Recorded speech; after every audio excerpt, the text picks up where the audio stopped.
Okay. This is a good lesson. I read it. I was sitting here I was thinking about it because there's a part in here, um, and it very much mirrors what Jesus showed me and how Jesus showed me miracles were performed through him. Um, so it's interesting when I read it because it really does say the exact same thing in this lesson that he once showed me um, when we shared vision of how he fulfilled his function in his ministry. He does that from time to time in situations. It's an interesting thing. I'll be in a situation, and suddenly in the middle of it, there'll be, and I don't know how to explain these things happen. I'll be shown both in, let's say, vision as well as feeling tone. And the feeling tone is the more important part because the feeling tone that comes when Jesus sort of shows me parallel events in our lives, it comes with the understanding of the innocence of everyone involved and the actual, how do I say this, um, certainty that in the communication, the synchronicity and what I'm experiencing helps me recognize, in fact, that I am fulfilling my function. It's part of the guidance system that occurs when you begin to seek the kingdom first in all your affairs and begin to allow those laws and the vision and the understandings that come to become not merely events in the course of your life, but events that change the way you relate to both yourself in your own thinking and experience, your brothers in your experiences with them, and with the world and the universe at large. Lesson 350, miracles mirror God's eternal love. Remember it way back in the beginning in the miracles principles, he talks about all miracles reflect the love of God, and that is beyond any human evaluation. Okay?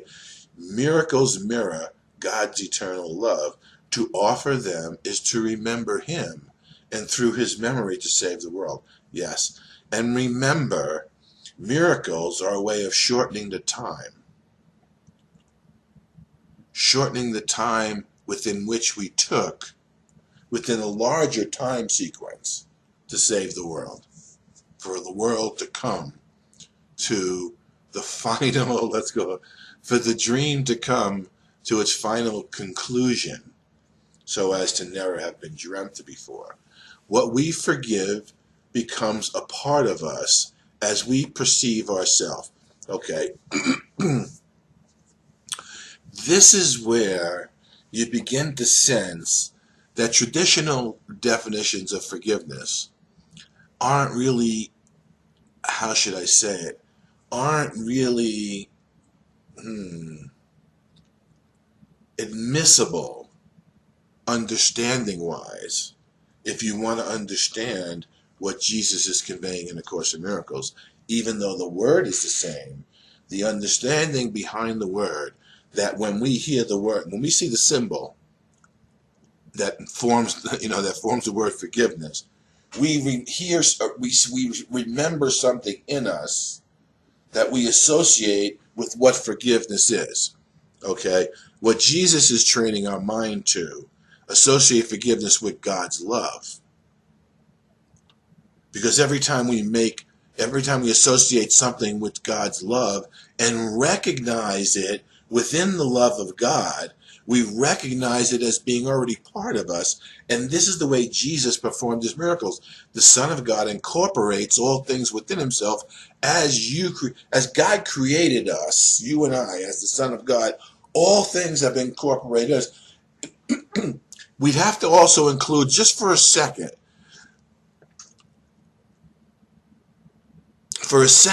there is the idea that there's the power to dream a separate dream.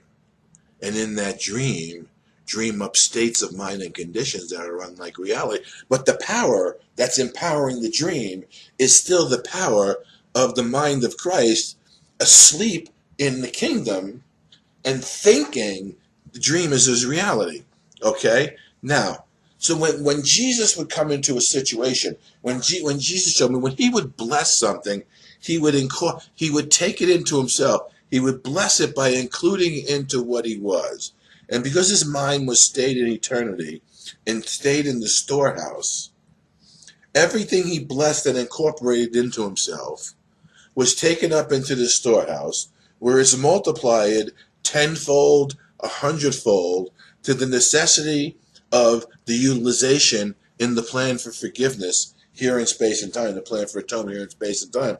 So that because he was already stayed in eternity, and he had no more time left in his sojourn, the immediacy of his incorporation of that which he blessed immediately went into the storehouse, and then was immediately available to him here as a way of meeting the needs of those who began to trust him to fulfill his function by demonstrating them here the trustworthy nature of him as their Savior, and therefore them in their ability to be saved and be like him.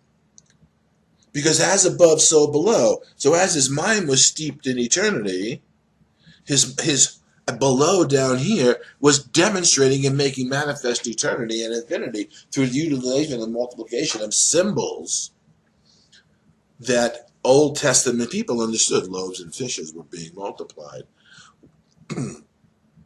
Your memory depends on his forgiveness. In other words, forgiveness removes the blockages that we've put in the way between the direct memory and communication with our reality here within space and time. Okay? So his memory depends on our ability to learn forgiveness. The salvation of the world and the ending of the dream depends on our ability to learn forgiveness and utilize it.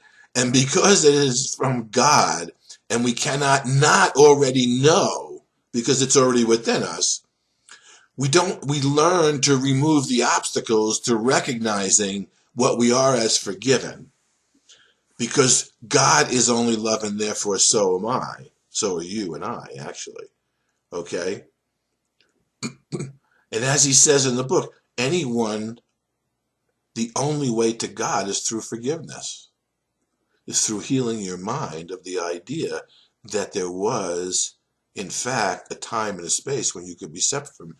What he is unaffected by my thoughts, but what he looks upon is their direct result. Therefore, my Father, I would turn to you. Only your memory will set me free, and only my forgiveness teaches me to let your memory return to me and give it to the world in thankfulness. I want you to understand, really read these lines when you do it slowly, so you can get a sense of the interweaving of the experience of receiving to give, giving to receive, and the greater flow that comes through the unification, through the action of the creation of the Son by the Father, and what that demonstrates, and what that allows the Father to be to the Son, and the Son to be to the Father. There's a greater manifestation, okay, in their unification, because the Father created the Son to be his extension. The Son accepts his creation as the extension. The Son assures that the Father's creation was extended and is extending. And together in that union, they continue the activity of creation. And that's what Jesus is setting up here. When you go beyond just the conceptual need and recognize the activity of your mind in eternity as infinitely capable of being who God created you to be, including here when you turn to God to ask Him what you are. And as you learn of it, you utilize those principles here rather than identifying with the ego. Only your memory will set me free. That's true, because it is the memory. Love and freedom are one and the same. And only my forgiveness teaches me to let your memory return to me. This is the action. Only your memory will set me free. Only my forgiveness teaches me to let your memory return. And it gives to the world its thankfulness. There's the result and the manifestation of the greater joining that takes place with the Father and Son, and in that creation, and in here, forgiveness and return of the memory of the Father to the Son. So as the Son, in all of its parts, can remember together and enjoy a totality of reunion, and bring about an end through forgiveness. As we gather miracles from Him, we will indeed be grateful. Of course we will. Because miracles solve problems once and for all. And problems are just trials that come back to us because we remember everything you've thought about the world of space and time is entirely false, because the world of space and time is the means that you utilize to return to the Father. So the trials that get repeated in space and time are merely ones that you have yet to pass, and the passing of them is freeing yourself from the necessity for them ever having been bothering you in the first place. So as we gather miracles, and each one of those passing of the trials occurs miraculously, as we gather miracles, we would indeed be grateful because we recognize that we are advancing as we go back, freeing ourselves from the past, experiencing the freedom now, and the nature of freedom is the desiring of the share, because we're one with our brothers at the level of soul, wherein which freedom is whole and perfect and shared, and that's what we're restoring to our memory, that recognition. And we're restoring it to our memory here through utilization of vision, and then utilizing the activity of vision as a way of looking upon all things, so as to increase the thought system that represents miracle-mindedness and withdraw the support that the separate Son of God was previously giving the egoic thought system in the world. Because if you withdraw that support, it automatically will go to the miraculous nature of the transformation of your mind and your brother's mind, and the salvation of the world, and the healing of your mind, the necessity to dream. So we're getting close to New Year's, and we'll knock this workbook out. And then I think there's a few ideas developing as to how to proceed with this. And in the next couple of days, there'll be some. Somebody's going to let you know some of the things that will be happening, and a way in which I'll be spreading the message and recording more talks, hopefully interactive communications with some of you who would like to participate in helping me present this in a way where people can begin to experientially join in, because they're recognizing themselves in us. And in that recognition, the end of separation comes, and that is the salvation of you, your brother, and the world.